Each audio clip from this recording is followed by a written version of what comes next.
there's kind of a stigma kind of around the first 10 seconds. The opening line of a cold call is kind of the make it or break it. So my question is what's more important, the first 5 seconds of the 10 seconds or the second? It doesn't matter what your opening line is. What you have to do with the opener is you've got to find one that works for you. Okay, but the next part of the call is the one where you either lose them or you win the conversation. So I call it this: how you react to their reaction. That's where you win or lose. So how do you master that? Well, the first thing to do is to, like, if that's inauthentic and you don't care about how somebody's doing, then what are we doing here? Fact that real estate agents take scripts and then they sit there and they try to go step by step through the script. So they read the script. They're not even listening to the prospect. In the first part of the call, my 100% objective, coming from a place of when you do run into a prospect who tells you that they're looking to buy or sell something, but the moment that they indicate that they're going to buy or sell something, regardless of when it is, the very next thing out of your mouth has to involve the question of why.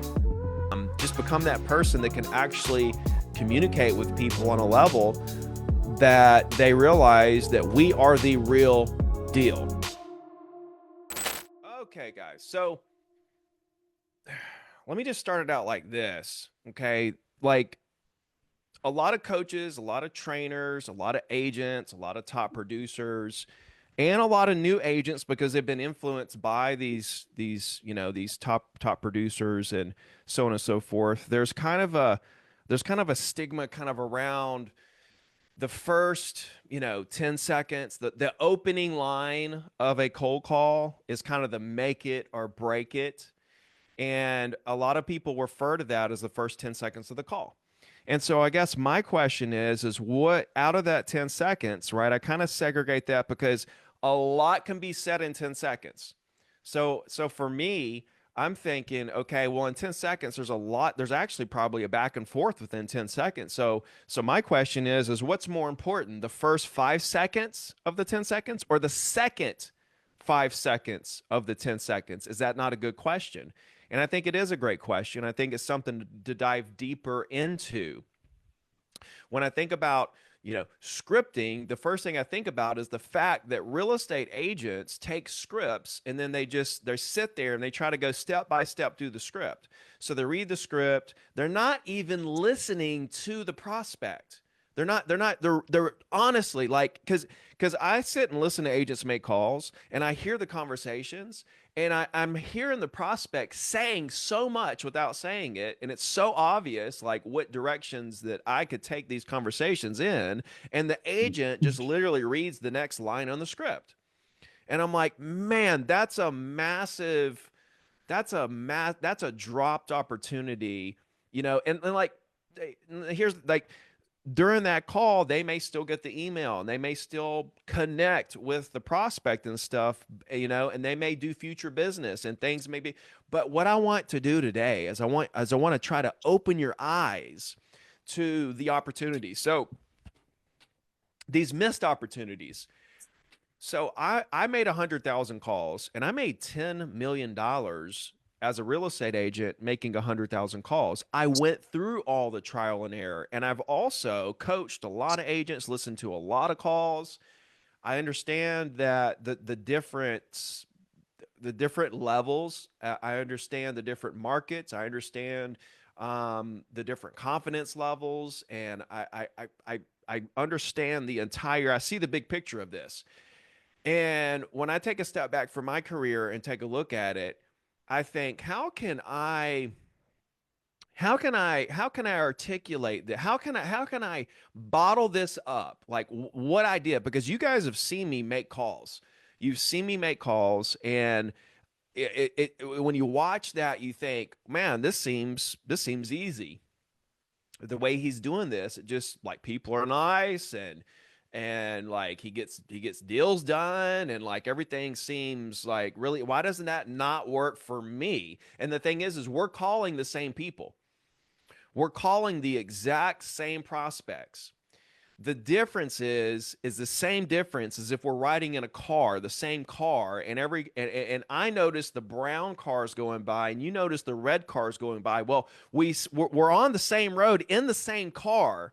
We're seeing the same stuff, but I notice something different than you notice because my brain has been programmed to recognize these patterns with prospects, their tone, what they're saying, what they actually mean. Because I've been through the process so many times that I can actually see the outcome of these situations. Because I can go back in my Rolodex of my mind and say, okay, well, this prospect sounds just like this other prospect sounded, and this prospect did this, which is different than what this prospect is saying, but and then you start to put two and two, three and three, four and four together, and you realize, oh my gosh, there are some serious levels to this. And I think what most coaches and trainers do is they train on a very surface level environment, and they don't really go deep with helping you understand how to navigate the conversations in a way that feels very organic and gives them it helps the prospect feel comfortable with you enough to open up to you. So if you think about the objective of lead gen, the objective of lead gen is to create a conversation with the exact prospects that you want to do business with. That's the entire like objective of lead gen. Like, you give me another, tell me what another KPI of lead gen could possibly even be. That's it. Right? To create a person that I have a conversation with about buying and selling real estate. That's the purpose of lead gen. So you think about, okay, that's the purpose of lead gen. What is the objective of prospecting those leads? Because lead gen gets the leads, okay, and then once you get the leads, what's the objective of prospecting those leads? And I'll give it to you right here. The objective of prospecting the leads is simply to make them feel comfortable enough with you to tell you what it is exactly they want to do and why, so that then at that point you can help them do it. So you got to understand this on more than this is what you say. It's got to be even more than this is what you say, this is how you say it, because for an amateur communicator, you still don't get that part because you haven't been through it. You haven't been through the trenches of the deals, because you can make a lot of calls. There's a lot of agents that have made a lot of calls. Here's the difference though. The agents that have made a lot of calls and went through a lot of deals from the calls, those are the agents that actually understand what prospects are actually telling you. There's a difference in what they're saying and what they're telling you. And the agents that have went through the whole phase. So I know a lot of agents that make a lot of calls. They make a lot of calls, and then they're like, well, here's the result. And they don't understand that, like, they're like, there's a whole nother, not just a whole nother, there's many, many, many levels, but like there's this whole other level past where they are, because they're like, oh, I'm making calls. And like, so I'm here, like, I'm crushing it, or I'm not crushing it, or like you, like I'm with all due respect, you don't even realize where you are, because you you don't even know, you don't have enough data to really understand what level you're even on at this point. And so that's what I want to do. I want to try to open your eyes up to this. First thing I want to do is talk about the opening line. And the opening line, I think, has way too much weight on what the opening line does for you in the conversation. It can help you, okay? But I'm gonna give you an example. There was a case study done by another coach, and I want to read the results. So there was these 10 cold call openers that it was a case study done. And I want to run through those really quickly, and I want to tell you what the best opener is. Okay, so let's start with the opener, and then let's like kind of like flow through the conversation so I can kind of help you understand when you come to these forks in the road, kind of what to do and how to handle that. So the number 10 cold call opener, which did the worst. And by the way, I don't know exactly who did this case study. Like, I know who did it, but I don't know who the agent was that was calling. And the result, when I say the result, what I'm thinking based on what the agent said was the result was that after this opener, they got basically to the second question of the script. And because they got to the second question of the script, they counted that as a success. Okay. So that's what these percentages are as far as success rates. So the worst one was, hey, this is Brandon with whoever. How are you doing today? Success rate 37.2. And so what I find interesting is that this was my opener and this was the worst on his list in this case study. And I find that very interesting, and it just brings me to, even the further conclusion that it doesn't matter what your opener is. What you have to do with the opener is you've got to find one that works for you. So if I can go out and use, hey, this is Ricky Carruth with whatever real estate company, whatever area, and which is, according to this case study, the worst opener out there, and I can go make $10 million, I can be the number one agent in my entire market purely off of cold calling using that opening line, then that should tell you right there, it doesn't matter what your opening line is. I'm gonna get into what actually matters. But I wanted to go through these different opening lines because honestly, you could pick one of these, you could pick a different one. It doesn't really matter. What you got to do is pick one you feel comfortable with. And here's the key to the opener, that it takes the pressure off for you. Because when you take the pressure off, when you feel comfortable with the opener and you can take the pressure off of you, then you sound more confident because it's something that you feel good about. Like it rolls off your tongue, and you get a you like when you feel comfortable with the prospect, they're going to feel comfortable with you, right? So if you feel comfortable with your opening line, then we're going to start out the conversation in this comfortable environment, and that's what you want. If you have an opener that makes you feel uncomfortable, then and that's the reason why I think a lot of agents don't do well at calls is they use whatever openers on whatever script, and it doesn't really fit well with them, so they feel uncomfortable saying it, and so therefore they have a lot of negative results. All right, I'm going to run through these. Um, like, hey, John, this is so and so. If I told you I was a realtor, would you hang up or would you give me 30 seconds to tell you why I called? Success rate 68%. So, like, and I can just go ahead and say I've read through all these, and like from here on, I personally I would never use any of these. But here's the punchline. I know agents that use these and crush it. Like I'm not comfortable with some of this stuff, but other agents are, and I understand that. I'm never going to tell you like don't do this. You'll never hear me say that because I know people that make millions of dollars off of things that I wouldn't do. And so for me to bring the most value to you guys is I have to help you realize that you need to find an opener that works for you and don't listen to anybody else about what they say or what, oh, that's not good. Well, it might not be good for you, right? But it works really good for me. And that's what you need to find. Hey John, this is so and so. I'm a realtor, and listen, I'm sure you hate getting calls like this as much as I hate making them, but I was hoping to ask you something really quick. Would that be okay? John, this is Brandon. Look, this is Brandon Moranin that did this. I'll be up front. I'm a realtor, and this is a cold call. Do you want to hang up, or will you give me 30 seconds and then decide? I would never say that. Um, hey, John, this is so and so. I'm a realtor. I know this call is out of the blue. I was hoping to ask you something really quick. Would that be okay? I could use that was closer to something that I could potentially use. Hey John, this is so and so. I'm a realtor. I don't think we've ever spoken before. Do you want to hang up or can I tell you why I called? I don't like anything like that, like hang up or anything that has the word hate in it. Hey John, this is so and so. I'm a realtor. I know you weren't expecting my call. Do you have 30 seconds or would you rather hang up?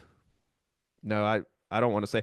Hey John, this is so and so. I'm a realtor. I didn't know if I should even call you, but would you hate me? See right there, hate me. Would you hate me? I can see. Here's the thing.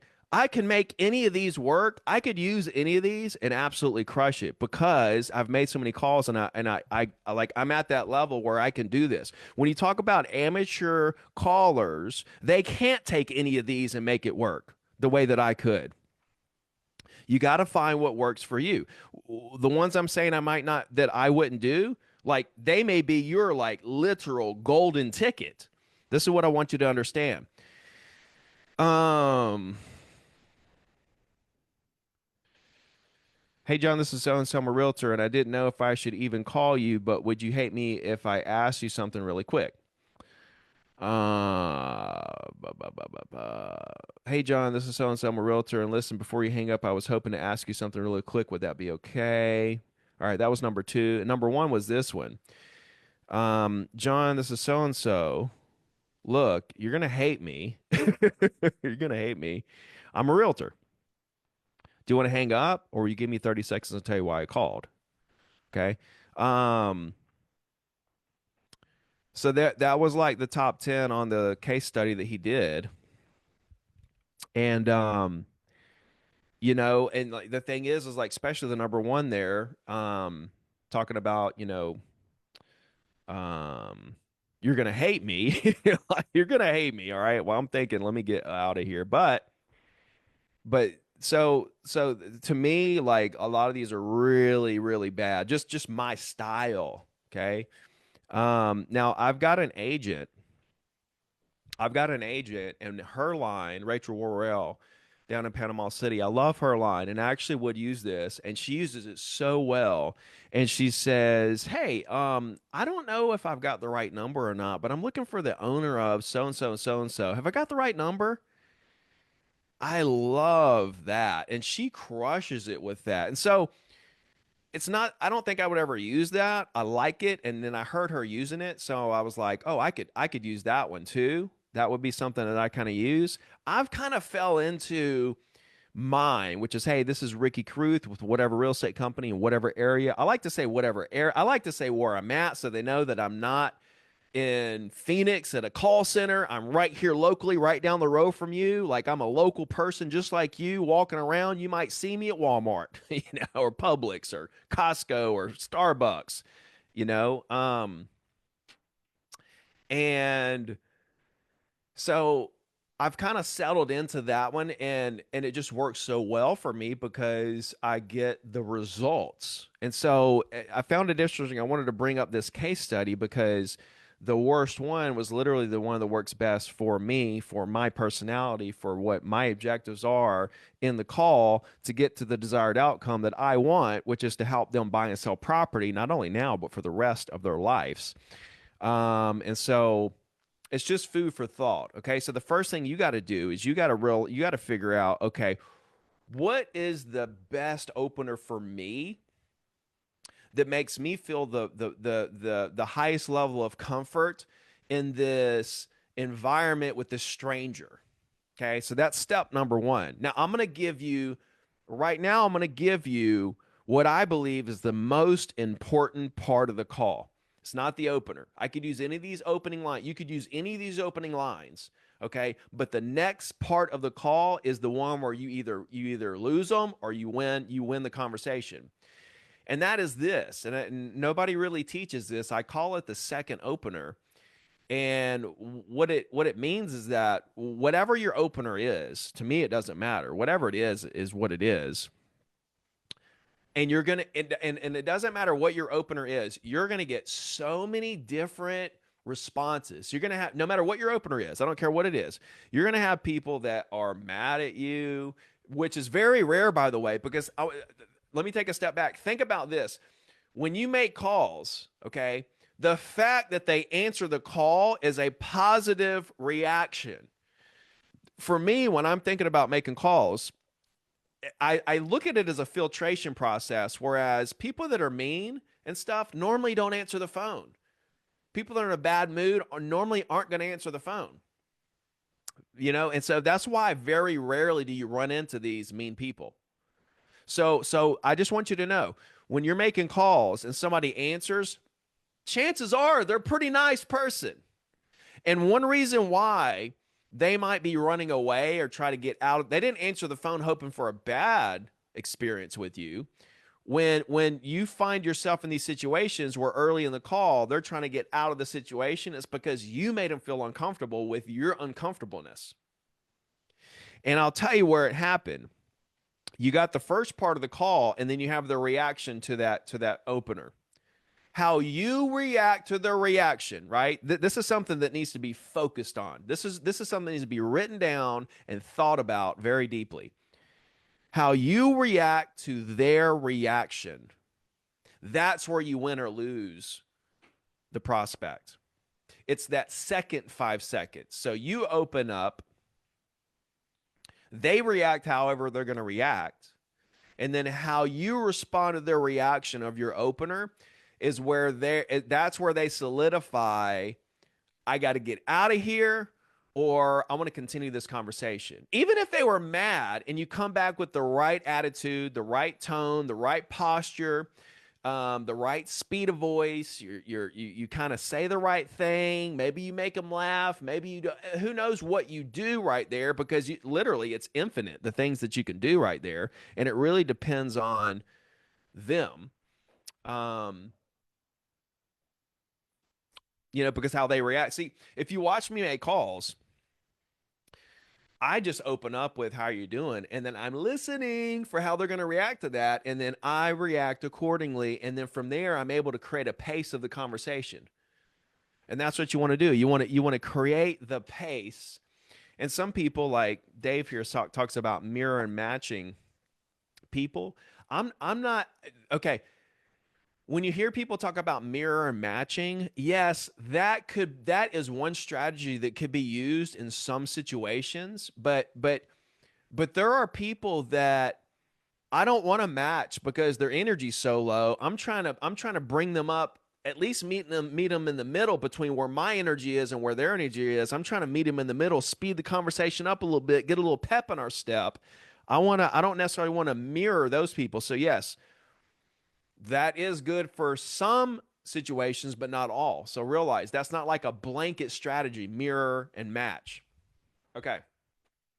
So when we do our opener, okay, and then we go to the second opener, that's where you're going to win or lose. In my opinion, that's where so the opener, they're like, and then they react to it, and then how you react. And what happens with amateur callers is they don't have that second opener down, because they're not really looking. They're still in the mindset of, I'm trying to get through the script. I'm trying to do the next line in the script, the next line in the script, the next line in the script, and get to the result that I'm trying to get to, per the script. And they're losing the entire prospect through not connecting with them with that second opener. This is super important. It's something to focus on. So how do you master that? Well, the first thing to do is to realize that the opener is not that big of a thing. Once you got the opener that you feel comfortable with, like saying it the right way and having confidence and all that, that's pretty easy. But I don't want you to put a lot of weight on that part of the call. I want you to put all your weight in terms of making an impression and trying to get into a great conversation with this person in that second opener.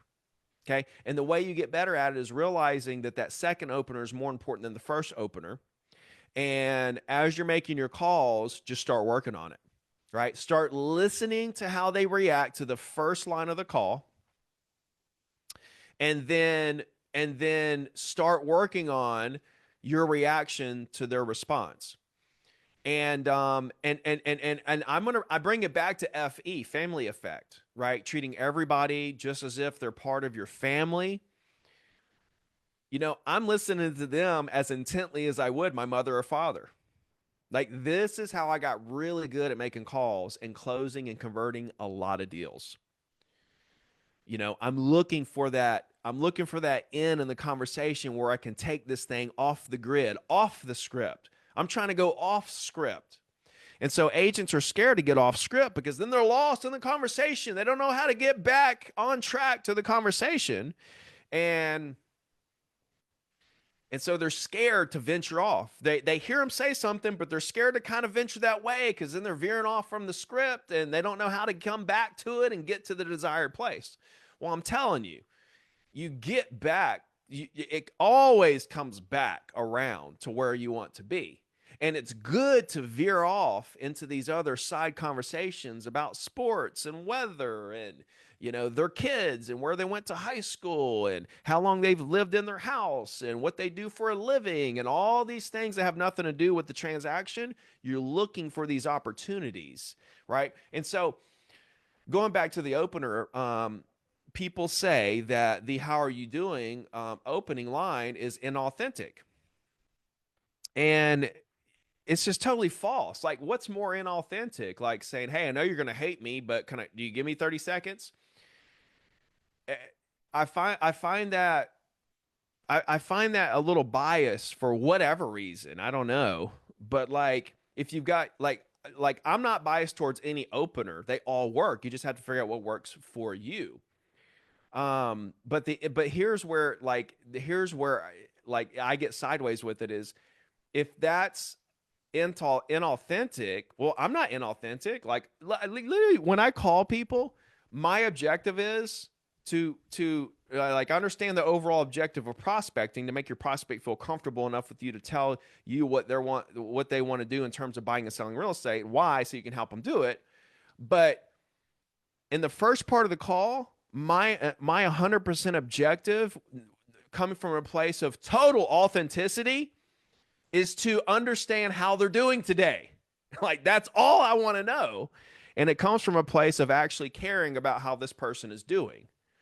So if somebody says that's not inauthentic, or somebody doesn't really mean that or care how you're doing, then then my question would be, then do you care about this person at all? What are we doing here? Like if that's inauthentic and you don't care about how somebody's doing, then what are we doing here? Um, are they just another number? Are we just trying to close deals? Are we just trying to be a machine? Are we just trying to, what's the intentions behind it then if we don't really care about the person, if asking them how they're doing is inauthentic? That's a side note. Coming back to where we are in the script, okay, that's the first 5 seconds. The second 5 seconds, which may take longer, this is hypothetical here, but that second opener to me is the most important part of the call. That's where you actually connect with them. And that's why I love to ask how they're doing, followed up with, "Oh, I'm doing great too. I'm enjoying the day. Isn't it gorgeous?" Or I could talk about the Eagles. I could talk about the Chiefs. I could talk about New Year's. I could say, "How was your Thanksgiving? Did y'all eat a bunch of turkey?" But here's the punchline. For me, it's got to be a short statement and a short question. It's got to have a question mark after it, because that question mark, it's asking for a response versus a statement like, "Oh yeah, it's beautiful outside," and then you don't say, "Isn't it?" or you don't have any question to follow up with that statement. Now you're just leaving it to where everybody's like, "What do we do now?" And there's this real weird silence over the phone. Guy, you've got to set the pace of the conversation and you've got to create the back and forth. So guys, I know I'm still in the first 10 seconds of the call, but I want you to understand the psychology here behind the depth of communicating with people in order to connect with them, make them feel comfortable enough with you to tell you what it is that they want to do and why. This is how I built my career. All I can do is teach you how I built my career. You guys can take this piece of what I do and this piece of what I do and that piece of what somebody else does, and you kind of mold your own thing. But I'm here to share my experience with you and try to help you the best that I can to be a better communicator. Now, that's why I like coming in with, the weather part. Love it. I absolutely love it because I'm not going straight into the sales part of the call. And it's basically letting them know, "Hey, you can feel safe here. I'm not fixing to like pound you with you trying to sell your house or whatever." And some people will argue that now we're prolonging this, and now they're kind of starting to feel like get to the point kind of thing.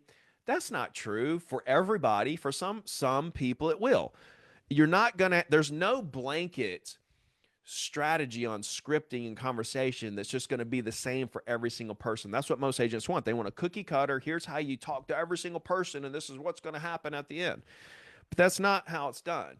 You've got to be able to be agile, and you've got to be flexible around what your prospect. You have to be flexible. You've got to be able to move around and be flexible around your prospect, around what they have going on, around how they're feeling, around how they're speaking, how quick they're speaking, how loud they're speaking, how, what are they saying? And that's why I need to know how they're doing. I want to know how they respond to that. I want us to know how they, like, I'm enjoying the days and they're gorgeous. I'm listening to their response, right? And so, and let me bring it back even. Like, let me bring it all the way back to the beginning. The very first thing I say is Mr. Johnson, because I'm looking to see if this is the right person I'm talking to. So I've got three questions. I got Mr. Johnson, how are you doing? And isn't it gorgeous? Those are my three go-tos. I'm asking three questions before I even get into why I'm calling. Why do I do it that way? It's strategic. And a lot of you guys are skipping through some of this stuff because you want to get right to the point because you feel like that they're so that you feel like that you don't want them to feel like you're just there to just like talk forever. No, no, no. You do these three questions very efficiently. What I find is a lot of these agents who are amateur callers, they'll take that three question sequence and they'll butcher it by wrong timing, saying stuff too slow, speeding up in the wrong place, not having a question mark at the end, like, so they haven't mastered that part of the call, so it doesn't really work that great. So then they say, "Oh, it just doesn't work." No, no, no, no. If you know how to have a conversation and you're a great conversationalist, then you can actually make this work out beautifully and get all the data you need. Because when I ask three questions before I even get into the reason of the call, dude, I know exactly how this whole call is going to go. I know exactly how this whole call is going to go. Now I can get into the reason I'm calling. And so so this is the first transition. I'm transitioning from the small talk in the call to the reason I'm calling. And the transition says, because like you talk about the weather, there's going to be an awkward point. Yeah, it's doing good. We're going to go fishing. We're going to do this. We're going to do that. Whatever. Yeah, cool, cool, cool. Right. And then you got to keep the conversation going a very smooth way. It's got to be a very smooth. Everything needs to flow through a conversation. Right. It's up to you to keep that pace at the momentum that avoids awkwardness. And the way that you do that is you nail your transitions right where they need to be nailed. And it's like, oh, we're gonna go fishing. It's beautiful. We're gonna do this, or yeah, it's nice out there. Maybe they just say, oh, it's nice out there, and they're short. Oh, okay, yeah, man. Well, listen, I don't want to take too much of your time today, but all right, I don't want to take up too much of your time today, but, and then you go into the reason of their call, which could be they're an expired, they're for sale by owner, it's a trade up seller, it's a buyer that saw something online. I don't know why you're calling this prospect. See, what I'm saying is universal. This is conversation 101, right? We're not talking about a specific lead. I'm talking about like this is how you talk to people like humans, like the gentleman said earlier, humans with goals. Um. Okay, I'm going to address this, and then we'll get into to more of the script here, because this next part is incredibly important. I really want you to get this, but I want to address this comment real quick, and then we'll do that. And then, like I said, I'll take a couple of you guys' objections at the end. We'll answer a few questions and get out of here. But as soon as we introduce ourselves as an agent, many times right away the response is, "I'm not selling my house." Usually those who got agents call before I got to them. How would you go to the 5 seconds from this?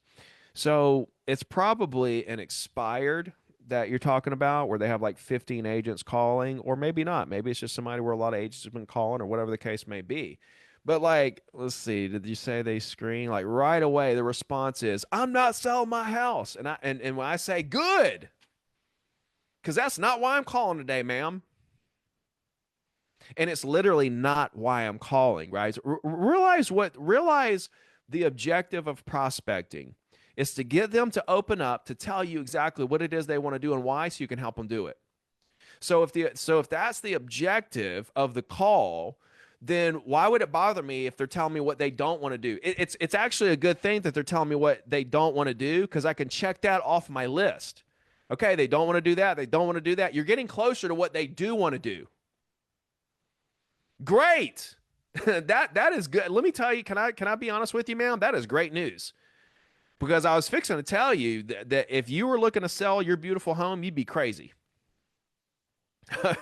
No, I was calling you because I've got a nicer home down the road, or whatever you're calling about, right? I've got a nicer home down the road, and I didn't know if you did want a bigger home. You can keep your home, you can rent it out. Like, I'm not trying to get you to sell anything. I'm just trying to let you know there's a really nice home down the road that's bigger than yours. If you need a bigger home, we don't need a bigger home. Great, great. Well, let me ask you this: if I had a great smoking hot deal on a rental property, would you be interested in that? No. Okay, cool. Well, let me ask you this. If you were to do something, which you probably will in the next 5 or 10 years, wouldn't you agree? Do you have an agent that you would work with? Like, I don't let that stuff bother me. I'm trying to go with the flow of my prospect, and just if they want to yell, if they want to have a conversation where we're yelling at each other, great. Like, let's have a conversation. But the fact of the matter is I'm not trying to get someone to do something.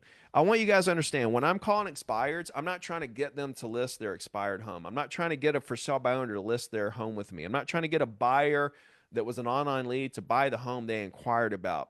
I'm not trying to get the trade up seller to buy that bigger home and list their current home. That's not what I'm doing here. So I want you to understand what I am doing. I'm using these situations as excuses to get into conversations with these property owners that I want to do business with to see if I can connect with them, get them to open up to me about what it is they actually want to do now or in the future. All right. I want to know what their plans are. If they don't want to do anything now, I want to know what their plans are next year, the year after. Like, you looking at, are you going to sell in 5 years? Like, what's your overall plan with the real estate? That's what I'm trying to get people to open up to me about. Um, cool. All right, so I wanted to hit one more point with you guys, and then I'll get into some because we're getting close to the top of the hour. I really want to nail this down. Okay, when we call with whatever the reason of our call is, whether we're using the trade up seller strategy, whether we're using whether it's a for sale by owner, whether it's a expired internet lead, whatever it is, I'm using that as an excuse to get them to open up to me about what it is they want to do and why. I'm just trying to get them to open up a little bit, right? If I can get them to open up a little bit, I can get them to open up a lot of bit. And I'm listening to their responses, and I'm trying to take one of the responses and run with it. Okay? Trying to run outside of the lane of the script. And the only way to hear a response loud enough to develop curiosity in your mind around questions about that, because you're treating them like family, is to block out the noise in your head about what am I going to say next? I hope these people like me. I hope they do a deal. Oh, this sounds like a prospect. All that stuff you're telling yourself in your head while they're talking, you can't do both. You can't listen to them intently and listen to this voice inside of your head.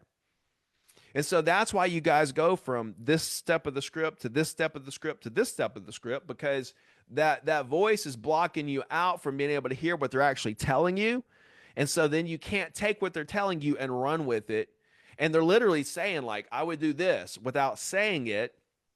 You don't hear it because all you can hear is the voice in your head. And then you just go right to the next part of the script. You got to slow down and listen to your prospect, block out the noise in your head so that you could actually hear what they're saying and telling you.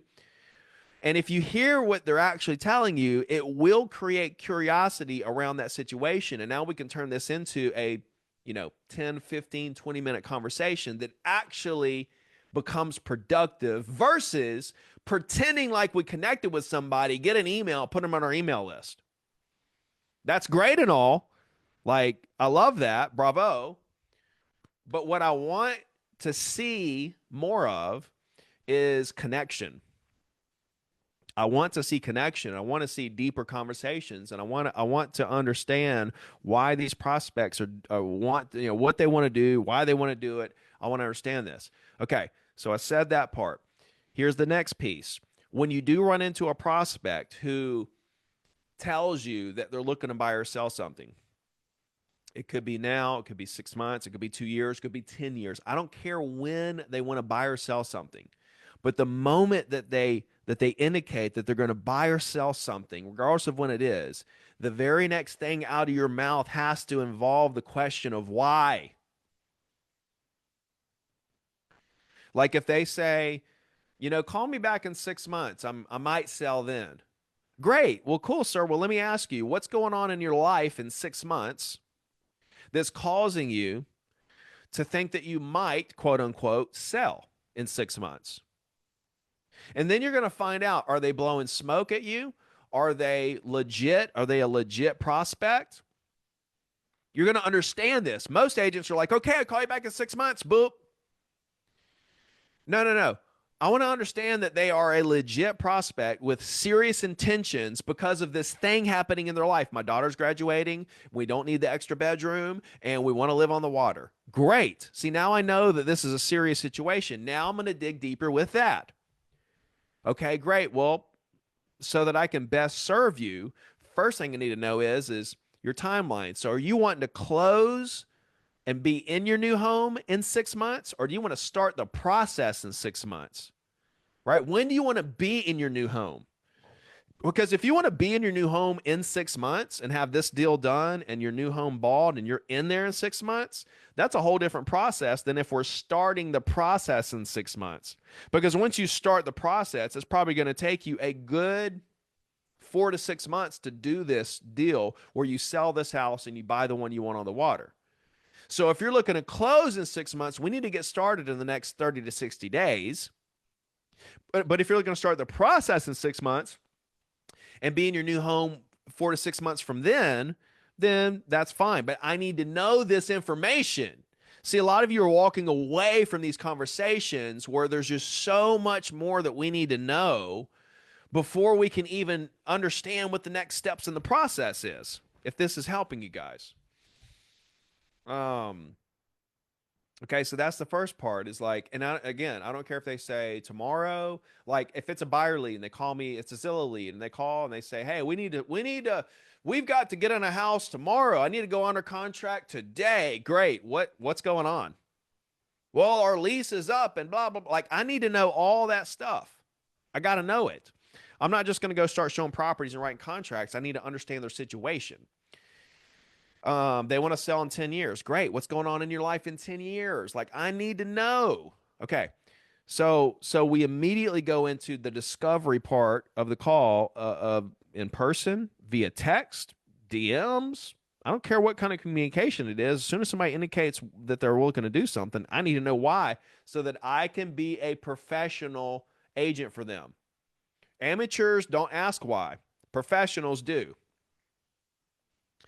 So with that being said, the next part I want to get into is that, and then I'll get into, a little bit of Q&A, is that when you do start doing the deep dive discovery on what's happening in their life behind why they're making these decisions to buy or sell properties, the objective is to go 5 to 10 questions deep. That's the secret, man. That is literally the hack right there. 5 to 10 questions deep on their situation. And so, since I've been through so many deals, my curious mind is already thinking about potholes coming up in their situation. And I'm not only asking questions about why they want to do stuff, but I'm also asking, well, what if this happens? Would you do that? Would you? I'm already mitigating liability and potential potholes in their situation. As I'm moving through this 5 to 10 questions deep, and what started to end up happening as I got better and better at this is I would start to, once I got a few questions in, by the end of it, I was asking them questions they haven't even thought about their situation.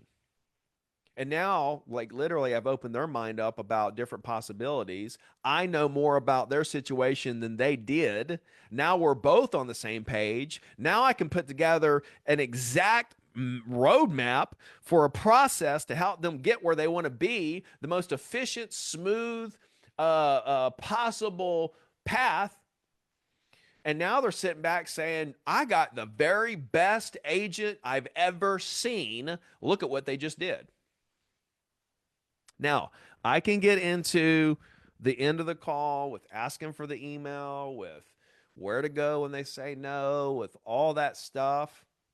I'll save that for another training session. I think I made my point here with how to actually connect with prospects, what our objectives are every step of the way, what we do lead gen for, what we prospect the leads for, where we want to go in the conversation. At what point of the conversation is the most important where you actually win or lose your prospect? I think we covered all that. I think we covered it really well, in my opinion. I hope that it helped you in some form or fashion. Before I get into Q&A, I just want to say the Facebook group has been incredibly active with you guys posting your daily wins, your daily achievements. So please continue to do that. Let's keep the momentum because it's inspiring everybody else, right? So we're inspiring each other and we're like feeding off each other's energy in the group. And so let's keep that going. I'm going to keep these weekly training sessions going as well, and that way we can just continue to grow and just get bigger and bigger and bigger, and just become that person that can actually communicate with people on a level that they realize that we're the real deal. That's what we want. We want our prospects to realize that we are the real deal. All right. I got time for a couple. If you guys have an objection you want to ask me about, just throw your hand up on the Zoom. If you have a question about your business, I can take a couple of those. So go ahead if you guys want to throw up your hand. Turn your video on if you do want to ask a question or talk about anything. And I'll start out with James Meister. Go ahead, James. Hey, what's up, Ricky? Hey, bud. Quick question as far as starting these calls off, should we be using their names right off the bat, or is it best to just ask if this is the owner? It depends on what makes you feel the most comfortable, man. Like Yeah. I say, Mr. Johnson, right? And I say it in a question mark tone, Mr. Johnson. I'm not want to Mm, say, hey, is this Mr. Johnson? Because that's too many words. And now we're not being very efficient with our communicating. got it. I want to show them that I'm a very efficient communicator. So I want to say so much with so few words. So I say, Mr. Johnson, real quick, Mr. Johnson, and then they're like, yay or nay or whatever. Then I kind of go from there, right? But that's how I do it. Hmm. You got to figure out what works best for you. What makes you feel comfortable when you're making these calls, and what, you know, what's going to put you in the state of mind where you, hey, and this is part of it too. What what few like what's the first 20 seconds of the call that you can map out that's going to make you excited about making calls? That's the thing. Like, if you would have told me about the the new construction thing, like, you could not stop me. I'd be all over calling property owners about these new construction opportunities to see if they want to buy a new home. And guess what? I probably sell a couple of new homes, but the big picture, I would have sold all those people I called a bunch of other stuff, right? But I would have been so excited to make those calls. So you just figure out what excites you, man, and gets you jazzed up about making the calls. And sometimes it's a lot of trial and error. Got it. And any reason not the first name? You just go right into Mr. or Miss? Because that's just what I did. Yeah, okay. But again, bro, efficiency of communication. So if I'm throwing too many words in there, I don't need first names. Mm, It's like, is this Mr. Johnson? Like that. I mean, like, Mr. Johnson, like, that's like super efficient, and I get the same job done as what you're talking about with saying first names and is this so and so and blah blah yeah, blah. Well, I got it done, and now they're like, wow, this person's kind of like lightning on a rod here. Like, this person is, there's something different about this person, right? Awesome. Thanks, Ricky. Just try some different stuff. If you guys haven't downloaded the 90-day action plan, that's what we're all in the middle of right this second. So go to zerotodiamond.com/90. And we're having our coaching call for Zero to Diamond members Monday at 3 Eastern. So if you're not an official Zero to Diamond member, I basically do it like an hour plus of just Q&A, general discussion. If you're not an official Zero to Diamond member, just go to zerotodiamond.com if you want to become an official member of Zero to Diamond. Go ahead, Lynette. Hey, Ricky, as always, I love listening to you. Here's my question. I've been calling in areas where the last name, I'm going to tell you, I would massacre it. What do you recommend? Hold on one second.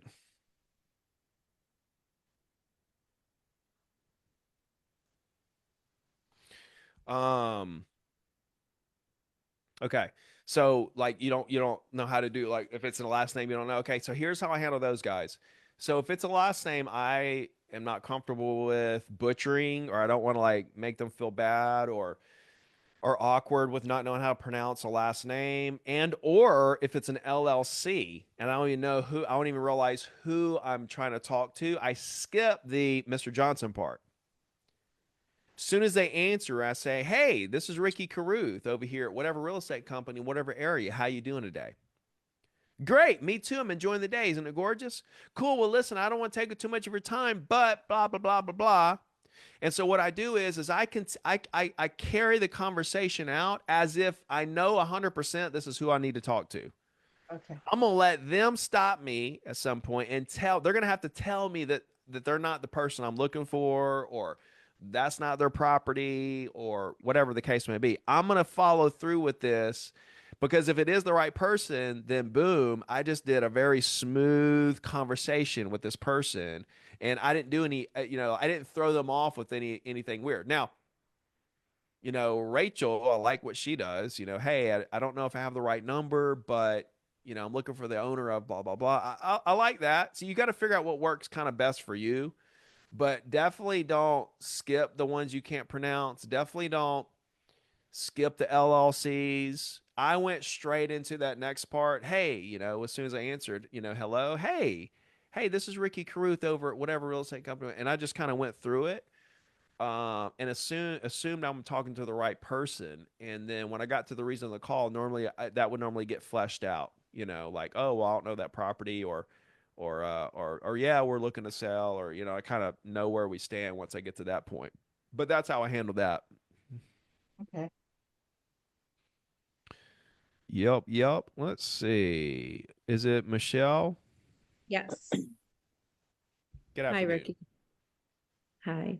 Okay, so I call a lot of expireds, but they don't really seem to answer the phone lately. So what's a good tactic for that? If I leave a voicemail, what should the voicemail be? Or I know some people say, don't leave a voicemail, just call them again at a different time. I always send a handwritten note in the mail, so I at least get that touch in. But what do you think about a voicemail? Oh, so voicemail to me is just like another piece of that personal branding puzzle where I um like I think about it like they hear my voice, they hear my name, they hear my company, they hear my number. They know I'm calling about their property. Maybe they got a postcard or a handwritten letter in the mail. Maybe they saw my sign around town. Maybe they saw me on social. Maybe they saw me here. Maybe they saw an email. And so like when you combine all that stuff, like it all adds up to brand. And like so when they see like you in three different places and then they got a voicemail from you, that's why I think it's so important to leave voicemails. It's like a missed opportunity for another touch where they saw you working out here. Okay. So that's one thing. As far as no answers, I would just have to dig into your analytics behind your calls to kind of understand what's happening right behind the scenes. Like how many calls you've made. Are you calling DNC? What all lead types are you calling? How far old are the expireds? Are you using the certified number that Redx gives you? Like there's a list of questions I go through when I hear people aren't having a great pickup rate. Also, what is the pickup rate? Because if it's 10%, then that's what everybody gets. If you think 10% is bad, then no, it's normal. That's why everybody should have the triple line dialer and should be just crushing it. So, do any of those questions kind of ring a bell for you? Yes. Well, if you were to leave a voicemail, what would you say? I know some people say be vague, don't let them know you're a realtor because a ton of realtors are leaving a voicemail. What do you think? I'm not trying to get them to call me back. I'm trying to get them to hear who I am, what I do, and I'm here to help, and my company and stuff like that. I'm not trying to get them to call me back because chances are they're not going to call you back. So I'm just trying to use it as a personal branding tool where they heard my voice on their voicemail, right? Because then they see my name in their email, or they saw the handwritten letter, or they saw me online. But now it's like, oh, Ricky Carruth. Wait a minute, that's the guy I see on social all the time. And now they're putting two and two together. Even though they don't call me back, it still meant something. See what I'm saying? So what would you say in the voicemail then? I would say, hey, this is Ricky Carruth. I'm with this company right down the road from you and wherever. Give me a call back at this number, or call me back about this property. Or like, I don't care what I say. Mm. I'm not trying to like say anything strategic. I'm just trying to make sure that I speak clearly and loudly and confidently. This is who I am. This is my company. This is where I'm at. Call me back, as soon as you can. Call me back when you get a chance, whatever. I know they're not going to call me back. Okay. Make sense? Yes. Yeah, good stuff. All right. I'm going to go with Max. Hey, how's it going, Ricky? Hey, Um, Max. quick question. When you have a lead, like kind of as you previously mentioned, say they're going to sell in a year from now, and they're seriously going to sell, how often do you follow up with them? And what do you, when you follow up with them, what are you saying or what are you sending them? If it's, t 10 times in 1 year, what are those conversations like? Yeah. So they want to sell in a year. Why do they want to sell? What was that? Sorry, what was you? They want to sell in a year. Why do they want to sell? He's moving to Los Angeles closer to his daughters because there's no need for them to be where they're at now. Okay. So where are they now? What area? Newport Beach area. Okay. So they're in the California, like greater Los Angeles kind of area, moving Right, right, to yeah. moving to Vegas, which is about a 45-minute plane ride because their daughter's there. Okay, cool. So let me ask you this, Mr. Seller. How come you just don't rent this thing out? You can rent this thing out for a ton. Hmm. Like, okay, when did he buy the property? Right? How much did he pay for the property? What's it worth today? See, I got to know all this stuff, man, before I can understand what the next steps are in the process. He wants to sell in a year. Again, I'll go back to the example that I had. Do you want to close in a year? Or do you want to start the process of selling in a year? Because it's going to take a good 6 months. And depending on this, if this is ultra luxury, if we're talking about like a $20 million home, you know, typically that's going to take a little longer to sell than, something around the average price point of the market. Sometimes they sell quicker. Like there's so much more that I need to know before I can tell anybody how to follow. Every single follow up process to me is catered around the prospect. There's not a cookie cutter. Here's how you follow up with people. See, there's books and there's coaches and there's trainers and there's brokers that will try to tell you this is how you follow up with every single prospect. And I'm just here to tell you that that's not true. Because how can it be true? Every prospect has a different motivation around why they want to do stuff, what their timelines are. There's so much more to it per every deal is like a fingerprint. It's so different. There's no two deals that are alike. And until you start asking the right questions, which again makes you a professional. You asking the right questions and a lot of them makes you a professional that knows the information you need to actually help this person. And they're going to see you as the professional that's trying to help them when you ask those questions. If they just say, I want to sell in a year, and you say, all right, cool. I'll call you 10 times over the next year and check on you. We don't even know why we're calling him. And if he wants to close in a year and we're just following up, how's it going? And then they list with somebody in 6 months because they want it closed in a year, we totally miss the entire premise of the opportunity. You see what I'm saying? Right. Right.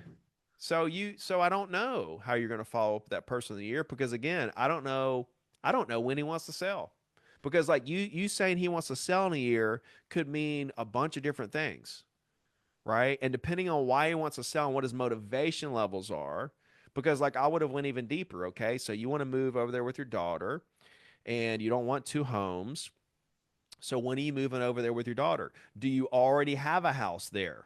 Hey, Red, Oh, let me look at let me this. hold on, let me mute everybody. Oops. Okay, Max, you can unmute. Okay, so like here's some more questions for you to think about in situations like this. Like, when are you moving over there with your daughter? Do you already own the house or do you need help with that?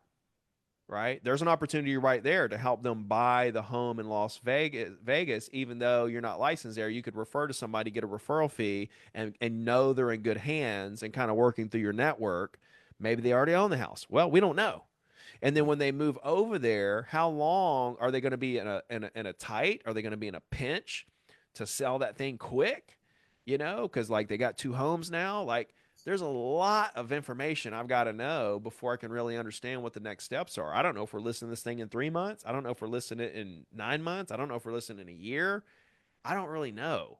See what I'm Got it. saying? Right. No, And so understand. until I understand the whole picture, I can't map out the game plan for that prospect to actually help them do what they're trying to do. And so this is Right. what amateur agents do. They just like they want to sell in a year. So what do you do? Well, I'm telling you what to do. You got to go. Look, I got it right here. Right here. You got to go 5 to 10 questions deep on their situation to understand it to the fullest. So, and once you know that information, the follow up is like automatic. It's like, oh, okay, well, because this is your situation, here's what we need to do first, second, third. Right. And then you agree with the prospect about what the next step is and how you're going to work together to solve his problem. Guys, realize people, a listing isn't a written agreement in which a property owner hires you to sell a property. It's a written agreement in which a property owner hires you to solve a problem. And until you understand what the problem is that's causing them to buy or sell this property, then you can't help them. And in my opinion, it's not really a listing. If you're just listing properties to sell properties, you're not doing your job. You're listing properties to help these people solve problems that are going on above and beyond the transaction. Make sense? Makes sense. Good, You bro. mind if I ask one more question, Ricky? Real quickly. Yeah, real quick. So you have a buyer, they say, hey, I want to buy a home in this area. They tell you exactly where it wants to be. How do you time block your day? And how long are you looking for that property for that specific I'm buyer? not looking for the property. They can find that on Zillow. Okay. So you're not. See, Yeah. Zillow cut all that searching property thing out. With They peas. Oh, I need some blueberries. No, I haven't. Somebody eating some blueberries. I'm talking about like some big old blueberries. So the like when Zillow came along, dude, I probably looked up properties for like one and maybe 10 or 15 buyers, and I didn't even do the full search. I just kind of supplemented what they found on Zillow and stuff. Or like they'll send me a list of stuff on Zillow, and then I'll like scan the market, make sure they didn't miss anything or nothing like came on the market, um, in the last like 24 hours that fits their criteria or something. But like, I'm not spending no time looking up properties for buyers. That's what Zillow's for nowadays. Right. All right. Makes sense. You can, like, you can do a quick search and send them some things. Like, here's a list of the stuff I found, like a quick search. You picked out like 4 or 5 homes, send it to them. Here's what I found. Let me know what you think about these and keep your eyes on Zillow and let me know if you see something there. Boom. Like efficient moves. Be Right. efficient with what you're doing, right? Use today's technology to sell more properties in less time. Got it. Good stuff. Sir. All right. Is it Karan, throw your video on for me. Yeah, this is Karan. How are you, man? Karan, what's up, buddy?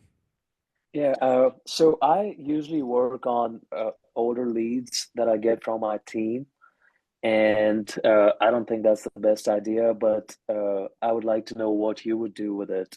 So those older leads, like I was just calling like 1 hour ago. I make 100 calls a day, and I just tell them, I was calling in regards to your home search a while ago and just wanted to touch base and see if you have found something or you're still looking. But that's kind of stupid because it's been 3 years. And that's what they think. So What is it? It's leads that are there's 3-year-old leads. yeah, like from Yeah, realtor.com yeah, yeah, or yeah, yeah. if you know about Uh-huh. Ylopo, it's like pay per click. Yeah. So, Mhm. so here's my thoughts on it. If you're gonna spend, so every dial is important because you get to choose who you dial, and that's a Sure. precious moment. Every dial is precious because you can't get that moment back. So, and you literally can choose: do I want to call this 3-year-old lead off Ylopo, or do I want to call a property owner that already owns the exact property I want to sell? And so, being in the Yeah. team atmosphere, the team may not want you to call sellers and talk about trading up to a different property or expireds or listing properties. Your role within the team may be buyer agent, bringing dead leads to life. So there's a lot of dynamics between your situation of whatever the team, your role in the team is. But just like generally speaking, from my standpoint of being just a single agent and building my business, no, I'm not going to call those type of leads at all. I'm going to throw them in the well. I wouldn't throw them in the garbage. I would throw them in my weekly email database and let them call me if they decide they want to work with me based on my weekly email. But I would spend all of my prospecting efforts on property owners who buy and sell. They're the highest quality buyers. And so what you should probably tell your team leader is hey, I want to keep doing this buyer thing, but I actually want to find property owners who want to buy. Maybe property owners who want to buy a new construction or a house that's bigger than the one they have now, or maybe a property owner who wants to buy an investment property. I want to find buyers who are property owners, and I believe that that'll be a lot more profitable and a lot more productive for the team if I do this, right? But you got to think about your situation. Are you in a team atmosphere where when you leave the team, you also leave all the leads behind? I'll take the leads with me. Oh, see, this now Whoever, you so cause a loop. whatever I put in, yeah, whatever I put in hot stage, so there are like different stages, or whoever turns out to be VIP. So yes, I've done like 8 deals in 6 months out of this, but I think that was like I had to go way beyond their Oh yeah. structure. Like I Yep. literally, I literally door knocked when I got to know their address, and then I Yep. spoke with them. So I'm trying, but I don't think it's the most efficient way.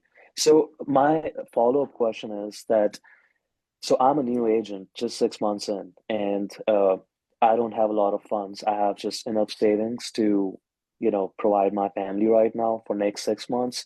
So I don't have a lot of sources to put into lead systems. So I know I can call FISBOs, but for like circle prospecting or like you suggest with new constructions, I can just prospect around that area and call the old leads.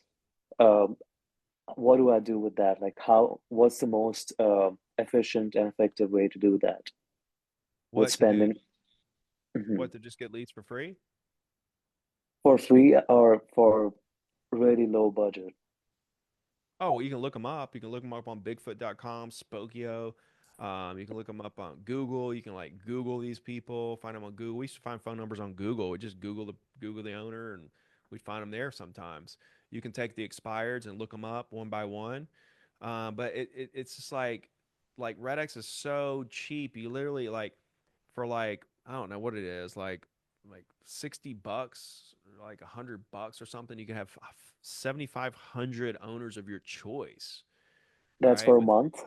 yeah, it's like $129 a month. You get 7,500 owners of your choice with emails, cell phones, the whole nine yards. 7,500. You can't call that many people in a month, especially if you're hand Got dialing. If you don't get the auto dialer, um, like where, so like, um, it just becomes like, okay, do I want to spend like hours looking up one at a time, or do I want to spend 120 bucks and literally have 7,500 of my choice right now, right here, and just be able to call them? So like there are these moments where you can buy time. It's kind of like the triple line dialer. If you're not doing an auto dialer, you start hand dialing for a while, and then you go to the dialer, and you're like, oh my gosh, I literally did, you know, 4 times the amount of calls in an hour I was doing hand dialing. It's like, so literally you just multiply your time by 4 by spending 100 bucks, and you can do it as many times in the month as you want to, right? And so like using these technology platforms to buy your time back and become more efficient. I'll tell it to you like this. This entire business, so the world has become so digital. And I see people asking about RedX. If you go to redx.com/Ricky, you can get the $150 discount. You can save $150. They'll waive that setup fee. Redx.com/Ricky, and you can just pick what products you want and all that stuff. And if you guys want to become official Zero to Diamond members, you can do that at zerotodiamond.com. It's coaching calls and also a CRM, text blast, weekly email, templates, course, the whole 9 yards. But when you think about like really digging into kind of what you're talking about, you've got to kind of take a step back and kind of look at, okay, how can we multiply our time using these different platforms to buy our time back to become more efficient? Because in this digitalized world, right, we went so digital, okay, but the thing about real estate is that you have to have a conversation with the prospect or there will be no deal. So now the name the rules of the game have changed, and it's turned into a game where, okay, whoever can use digital to create the most conversations, the quickest with the right people, the highest quality prospects, wins. Right. And it's not that they win because of that, because anybody can get Red X and then have immediate conversations. It's who can actually implement what I taught you guys today on actually effectively communicating and getting them to open up to you about what it is they want to do, feeling comfortable enough with you to be their number one agent out of 10,000 in the area to handle their transaction. And so whoever can use digital to get to the quickest conversations with the right people and then take those conversations and actually turn them into something, you're going to win. And what a lot of people do is they just focus on digital, but they're not trying to get to conversations because they don't want to get to conversations. But like, you can't get around the conversation part. So if you can use a RedX, right, to get the data, to have conversations the quickest with the exact people you want who are the highest quality prospects, and then you refine and sharpen your skills around communicating with these people, like, you're unstoppable. Nobody can stop you. You can literally create deals out of thin air anytime you want during any kind of market. And that's what's incredibly interesting in today's world, is it has become so easy to create these conversations with the right people. You just have to develop the skill level to communicate with these people, and then have something on the back end like a weekly email where they never forget you. And now you can compound those relationships over time and build $1 million business. Like, you can build $1 million business so fast as a real estate agent in today's world.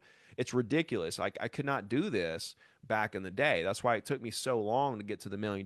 But in today's world, holy, like, I could build $1 million business so fast as a new agent from scratch in today's environment.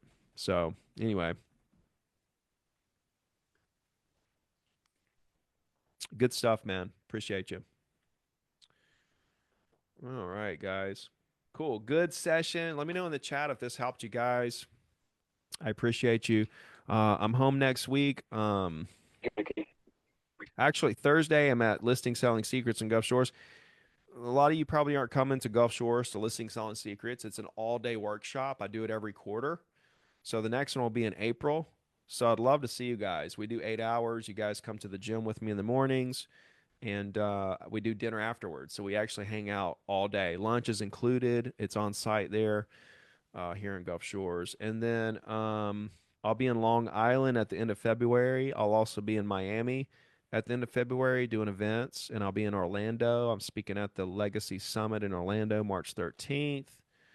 I'll be around Clearwater after that for a couple days. I'll be in Vegas at WealthCon late July.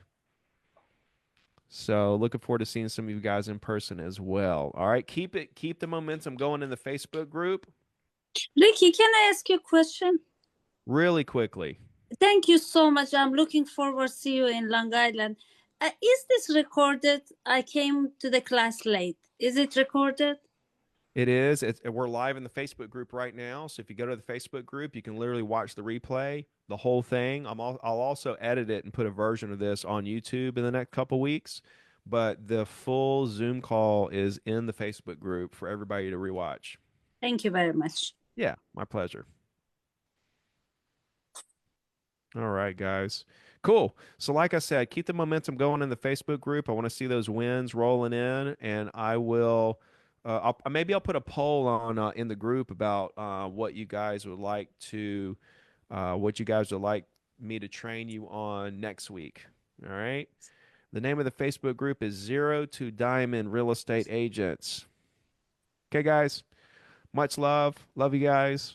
Talk to you soon. Keep crushing it. Talk to you soon. Bye bye.